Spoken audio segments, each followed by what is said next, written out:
इस कहानी की शुरुआत होती है चिल्ली से, जहाँ पर हमें चिल्ली के एक रिमोट एरिया को दिखाया जाता है। यहाँ पर एक बहुत बड़ी माइन है। आसपास रहने वाले सभी लोग इस माइन में काम करके अपना गुजर बसर करते हैं। और आज 5 अगस्त सन 2010 को दिखाया जाता है कि गांव के कुछ लोग एक बार फिर से हर रोज की तरह माइन के अंदर काम करने के लिए जा रहे हैं। वहीं दूसरी तरफ माइन के इंजीनियर को यानी कि सेफ्टी ऑफिसर को दिखाया जाता है, जो माइन के ओनर के पास जाता है और उसे बताता है कि मुझे माइन के अंदर कांच का एक टुकड़ा मिला। दरअसल जब ये पहाड़ों को जमीन को खोदते हैं तो वहाँ पर जानबूझकर कांच के टुकड़े लगा देते हैं, ताकि जमीन के अंदर अगर कोई भी पत्थर खिसके तो कांच टूट जाए और उन्हें पता चल जाए। वो कहता है कि हमें माइन का काम बंद कर देना चाहिए, लेकिन माइन का जो ओनर होता है वो कहता है कि हम ऐसा नहीं कर सकते, तुम्हें काम को चालू रखना होगा। वहीं दूसरी तरफ हमें उस ट्रक को दिखाया जाता है जिसमें 33 लोग माइन के अंदर गाड़ी से चले जाते हैं। ये माइन इतनी बड़ी होती है कि इन्हें अपनी जगह में पहुंचने में कई घंटे लग जाते हैं और अब ये जमीन से 1700 फीट नीचे है। लेकिन कुछ ऐसे भी माइनर्स हैं जो इनसे भी 600 फीट नीचे हैं। पिछले 10 सालों में इन्होंने जमीन को बहुत अंदर तक खोद दिया है। वहीं सेफ्टी ऑफिसर को दिखाया जाता है, जब वो माइन के अंदर आता है तो उसे वहाँ पर कांच के और भी कई सारे टुकड़े दिखते हैं, जिसे देखकर वो डर जाता है और तभी उसे दीवार पर एक बहुत बड़ी दरार भी दिखती है। लेकिन वो कुछ भी नहीं कर सकता, वो काम नहीं रोक सकता,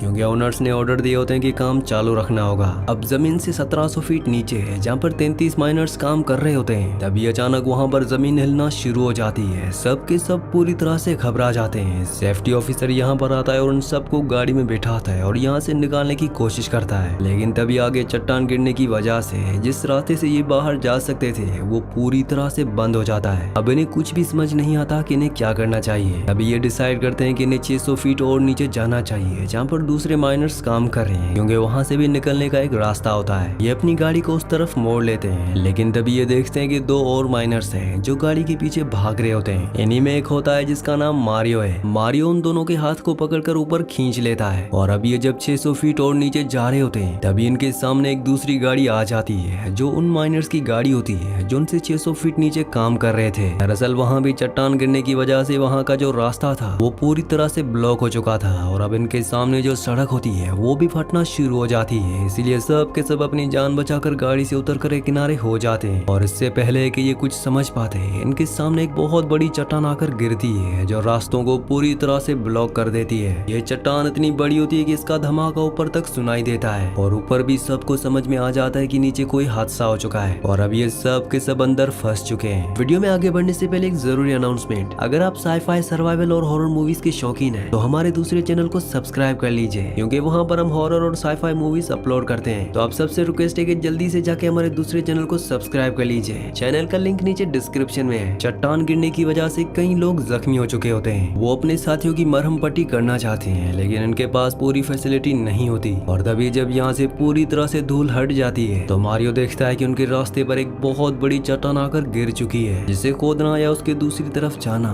पूरी तरह से नामुमकिन है। वहीं हमें माइन के बाहर दिखाया जाता है कि इन सभी माइनर्स की फैमिली माइन के बाहर इकट्ठा हो चुकी है, क्योंकि सबको पता चल चुका होता है कि माइन के अंदर हादसा हुआ है और माइन के अंदर जो लोग हैं वो वहाँ पर फंस चुके हैं। मीडिया के जरिए ये न्यूज पूरी दुनिया में आग की तरह फैल जाती है। वहीं हमें माइन के अंदर दिखाया जाता है जहाँ पर सुपरवाइजर, जिसका नाम लुइस है, वो सभी लोगों को गिनता है। उसे पता चलता है कि यहाँ पर ये 33 लोग हैं। अब यहाँ पर एक रेफ्यूजी एरिया भी होता है जो इसी तरह के हादसों के लिए बनाया गया होता है, लेकिन वो कहता है कि वहाँ पर सिर्फ 30 लोग जा सकते हैं और हम 33 लोग हैं। अब इनके साथ जो मारियो होता है वो कहता है कि यहाँ पर चिमनियां भी बनी हुई हैं, अगर हम चाहें तो चिमनियों से बाहर जा सकते हैं, क्योंकि वहाँ पर सीढ़ियां होंगी। इसलिए सुपरवाइजर लुइस अपने साथ 29 लोगों को लेकर रिफ्यूजी एरिया की तरफ निकल पड़ता है, जबकि मारियो अपने साथ 2 लोगों को लेकर चिमनी की तरफ निकल पड़ता है। और जल्दी ये तीनों की तीनों चिमनियों तक पहुंच जाते हैं, जहाँ पर मारियो चिमनी की सीढ़ियों से ऊपर जाने की कोशिश करता है और जब वो सीढ़ी से थोड़ा सा ऊपर जाता है तो वो देखता है कि ऊपर सीढ़ियां है ही नहीं। दरअसल अर्थक्वेक के जो झटके आए थे,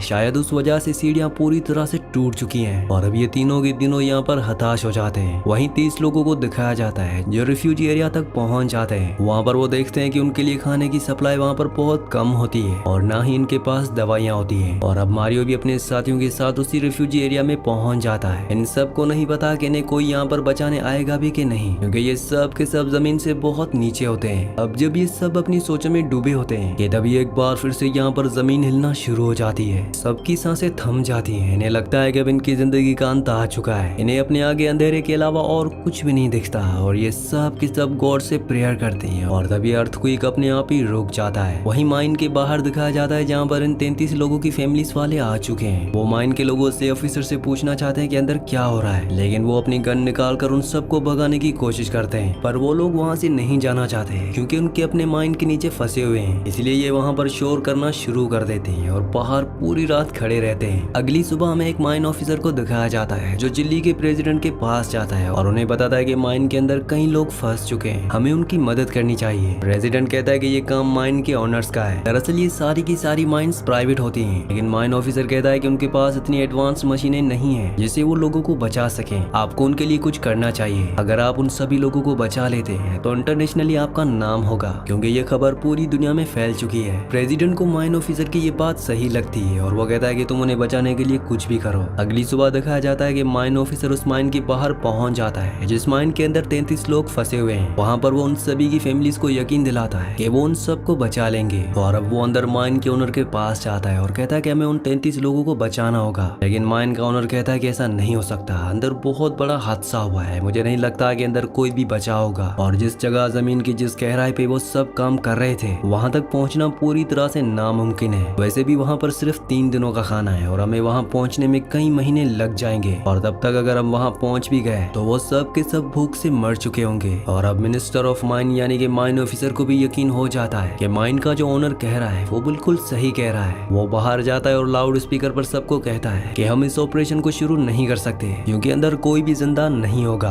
और तभी एक लेडी जिसका भाई नीचे माइन में फंसा होता है वो इस ऑफिसर को एक जोरदार थप्पड़ मारती है क्योंकि उसे अभी भी यकीन है कि उसका भाई नीचे जिंदा है। और यहाँ पर जितने भी लोग होते हैं वो सब के सब चिल्लाना शुरू कर देते हैं। वो सब इस मिनिस्टर ऑफ माइन से कहते हैं कि हमारे रिश्तेदारों को, हमारे अपनों को बचा लो। माइन ऑफिसर जब उनकी ऐसी हालत देखता है तो तय करता है कि वो उन सब की मदद करेगा। और प्रेसिडेंट की मदद से यहाँ पर एक माइन इंजीनियर को बुलाया जाता है जो स्कैन करके माइन ऑफिसर को बताता है कि नीचे रेफ्यूज एरिया में 33 लोग फंसे हुए हैं। दरअसल एक बहुत बड़ी चट्टान गिरने की वजह से पूरी की पूरी माइन धंस चुकी है और अब हमें उन्हें ड्रिल करके ऊपर निकालना होगा। वही माइन के अंदर दिखाया जाता है जो खाने के लिए एक दूसरे से लड़ रहे होते हैं। और तभी मारियो कहता है कि हम सबको खाना बचा कर खाना होगा, जब तक कि हमारे लिए यहाँ पर कोई मदद नहीं आ जाती तब तक हमें कम से कम खाना होगा। ये एक दिन में 2 घूंट दूध और एक 2 कुकीज खाकर ये अब सर्वाइव करना शुरू कर देते हैं। माइन के बाहर बहुत बड़ी ड्रिल मशीन को बुलाया जाता है ताकि ड्रिल करके उनसे कांटेक्ट किया जा सके, लेकिन यहाँ पर चट्टान इतनी ठोस होती है कि उस पर ड्रिल करने में इंजीनियर को बहुत तकलीफ होती है। उसकी कई ड्रिल्स टूट जाती हैं, लेकिन फिर भी वो दिन रात ड्रिल करता रहता है। माइन ऑफिसर ने यहाँ पर उन लोगों के रिश्तेदारों के लिए जिनके अपने लोग नीचे फंसे हुए हैं कैंप का भी इंतजाम कर दिया होता है क्योंकि इनमें से कोई भी घर वापस नहीं जाना चाहता। वही रिफ्यूज एरिया में उन 33 लोगों को जब ड्रिल की आवाज सुनाई देती है तो वो सब के सब खुश हो जाते हैं। इन सब के अंदर बचने की एक उम्मीद जाग उठती है। धीरे धीरे वक्त बीतता है और उन्हें आज 12 दिन हो चुके हैं। 12 दिनों से लगातार ड्रिल हो रहा है और ड्रिल उस गहराई तक पहुंच जाता है जहां पर रेफ्यूजी एरिया है, लेकिन इन 33 लोगों की किस्मत बिल्कुल भी अच्छी नहीं होती क्योंकि ड्रिल मशीन ने जहां पर छेद किया होता है वो इस जगह से 12 मीटर दूर होता है जहाँ तक ये नहीं पहुँच सकते।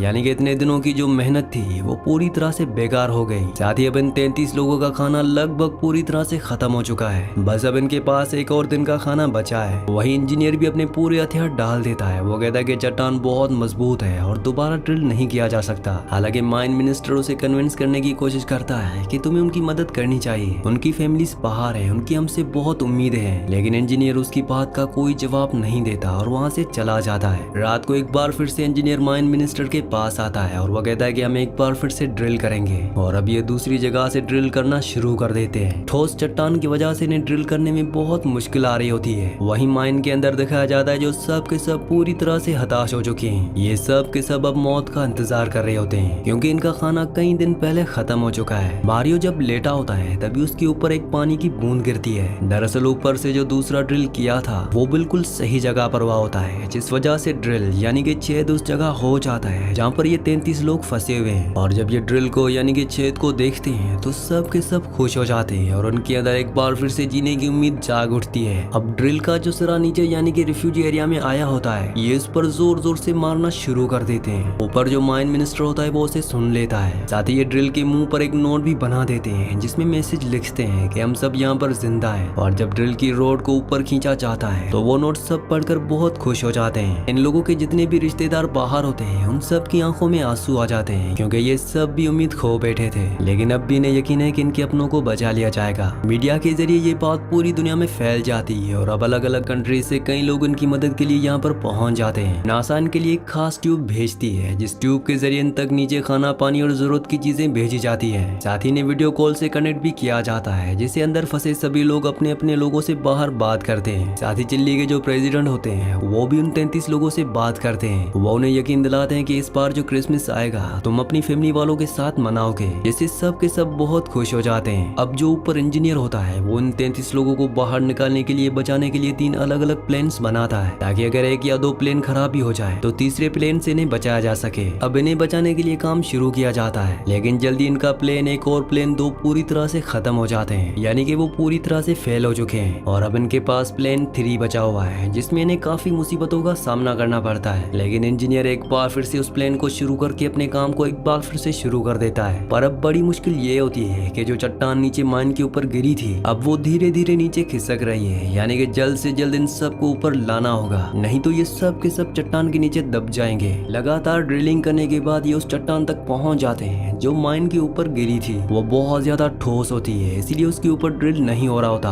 और इंजीनियर माइन के अंदर फंसे हुए माइनर से बात करता है, और तब वो इंजीनियर को कहते हैं कि हमें नीचे एक धमाका करना होगा, जिससे चट्टान टूट जाएगी। हालांकि ये बहुत खतरनाक होता है, लेकिन इनके पास अब कोई भी रास्ता नहीं होता, और ये उस चट्टान पर एक धमाका करते हैं, जिसका मतलब ये है कि अब ड्रिल पूरी तरह से आर पार किया जा सकता है। आज इन सबको फंसे हुए यहाँ पर पूरे 59 दिन, यानी कि लगभग 2 महीने हो चुके हैं। और 2 महीने के बाद नासा की उस कैप्सूल को, जो नासा ने इनको बचाने के लिए भेजा था, उस कैप्सूल को नीचे भेजा जाता है, और पहला आदमी उस कैप्सूल में जाने के लिए तैयार हो जाता है। जाने से पहले वो बहुत ज्यादा इमोशनल होता है, क्योंकि उसने अपनी जिंदगी के 59 दिन यहाँ पर बिताए थे, उसके साथ ही अब भी वहाँ पर है। और उसके बाद उसे कैप्सूल में बिठाकर ऊपर खींचा जाता है, पर तभी अचानक रास्ते में कैप्सूल रुक जाता है, जिस वजह से कैप्सूल के अंदर उस माइनर को सांस लेने में बहुत तकलीफ होती है। लेकिन एक बार फिर से कैप्सूल को नीचे करके ऊपर खींचा जाता है, जिस वजह से वो आदमी बाहर आ जाता है, और एक एक करके अगले 24 घंटों में सभी लोगों को यहाँ से बचाकर निकाल दिया जाता है। और इस तरह से इन 33 लोगों को, जिन्होंने जीने की उम्मीद पूरी तरह से खो दी थी, उन सबको बचा लिया जाता है। मौत का इस तरह से सामना करने के बाद अब इन सबको जिंदगी के मायने असल में पता चलते हैं। इन्हें पता चलता है कि जिंदगी में खाने की क्या वैल्यू होती है, अपने लोगों की क्या वैल्यू होती है, और जिंदगी का तोहफा जो खुदा ने हमें दिया है, उस तोहफे की क्या वैल्यू है। हमें जिंदगी में हर एक पल को जीना चाहिए, ताकि भाग दौड़ की जिंदगी में हमेशा भागते रहना चाहिए। हालांकि ऐसा करने से कुछ लोग अपनी जिंदगी में अचीव तो कर लेते हैं, लेकिन वो जिंदगी जीना भूल जाते हैं। इसी सीन के साथ इस मूवी का सच्ची कहानी का एंड हो जाता है। अगली कहानी आप किस मूवी पर सुनना चाहते हैं मुझे नीचे कमेंट्स में जरूर बताना, क्योंकि मैं आपके कमेंट्स पढ़ता हूँ, और आपके प्यारे प्यारे कमेंट्स का बहुत बहुत शुक्रिया।